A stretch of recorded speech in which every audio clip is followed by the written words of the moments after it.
ശ്രദ്ധിക്കുക. കുട്ടികൾക്ക് നീറ്റ് കിട്ടാത്തതിന്റെ ഏറ്റവും വലിയ റീസൺ നമ്മൾ പാരന്റ്സ് തന്നെയാണ്. അപ്പൊ അങ്ങനെയാണ് സംഗതികളുടെ കിടപ്പ്. കുട്ടികളെ നീറ്റിന് പറഞ്ഞയക്കുന്ന പാരന്റ്സ് ശ്രദ്ധിക്കേണ്ട ഏറ്റവും ഇമ്പോർട്ടൻ്റ് ആയിട്ടുള്ള കുറച്ച് കാര്യങ്ങളുണ്ട്.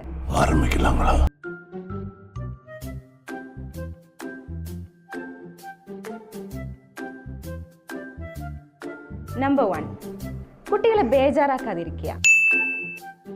വലിയൊരു എക്സാമാണ്, അല്ലെങ്കിലേ അവർക്ക് ഒരുപാട് ടെൻഷൻസ് ഉണ്ട്. അതിൻ്റെ കൂട്ടത്തിൽ നിങ്ങളും അവർക്ക് ടെൻഷൻസ് കൊടുക്കാതിരിക്കുക.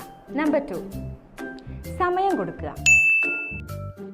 കുട്ടികളെ പ്രിപ്പയർ ചെയ്ത് തുടങ്ങുന്ന സമയത്ത് അവരുടെ റാങ്കുകൾ 40, 50, 60 ചിലപ്പോൾ അതിൽ മുകളിലൊക്കെ ആയിരിക്കും.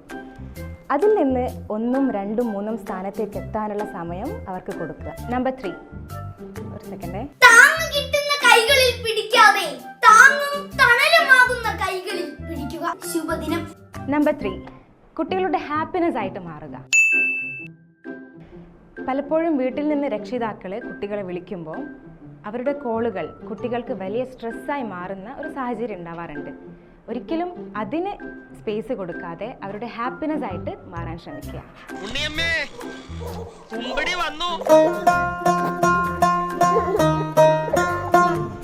നമ്പർ 4, കുട്ടികളെ പരിഗണിക്കുക. ആഴ്ചയിൽ 1-2 തവണയായിരിക്കും നിങ്ങൾക്ക് നിങ്ങളുടെ കുട്ടികളെ വിളിക്കാനുള്ള അവസരം കിട്ടുക. ആ സമയങ്ങളിൽ കൃത്യമായിട്ട് അവരെ വിളിക്കാൻ ശ്രദ്ധിക്കുക. നമ്പർ 5, കുട്ടികളുടെ പഠന കാര്യങ്ങളിൽ അമിതമായിട്ട് ഇടപെടാതിരിക്കുക. ചില കുട്ടികൾ രാവിലെ ആയിരിക്കും പഠിക്കുക, ചിലരാവട്ടെ രാത്രിയിലായിരിക്കും. ഓരോ കുട്ടിക്കും അവരുടേതായ പഠന മെത്തേഡുകളുണ്ട്. അതിനുള്ള ഫ്രീഡം അവർക്ക് നൽകുക. നമ്പർ 6, അവധി ദിവസങ്ങളിൽ കുട്ടികളെ പഠിക്കാൻ നിർബന്ധിക്കാതിരിക്കുക. ഇങ്ങനെയുള്ള ഇൻസ്റ്റിറ്റ്യൂഷൻസിൽ വർഷത്തിൽ 1-2 ഒക്കെ അവധി ദിവസങ്ങളെ ഉണ്ടാവുള്ളൂ. ആ ദിവസങ്ങളിൽ അവർ പഠിക്കാൻ ആഗ്രഹിക്കുന്നുണ്ടെങ്കിൽ തീർച്ചയായും അവർ പഠിച്ചോട്ടെ. അതല്ല, ഒരു ബ്രേക്കാണ് അവർ ആഗ്രഹിക്കുന്നതെങ്കിൽ അവർക്ക് ബ്രേക്ക് നൽകുക. നമ്പർ 7, ഇത് തീർന്നില്ലേ, ഞാനിത് തിന്നല്ല. കുട്ടികളുടെ ശ്രദ്ധ മാറുന്ന കാര്യങ്ങൾ പരിധിയിലധികം അവരോട് ഷെയർ ചെയ്യാതിരിക്കുക.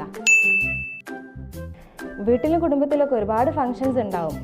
അവരെ അറിയിക്കേണ്ടത് മാത്രം അവരെ അറിയിച്ചാൽ മതി. ഇതിനേക്കാളൊക്കെ ഉപരി അവരുടെ കോൺഫിഡൻസ് ആയിട്ട് നിങ്ങൾ മാറുക.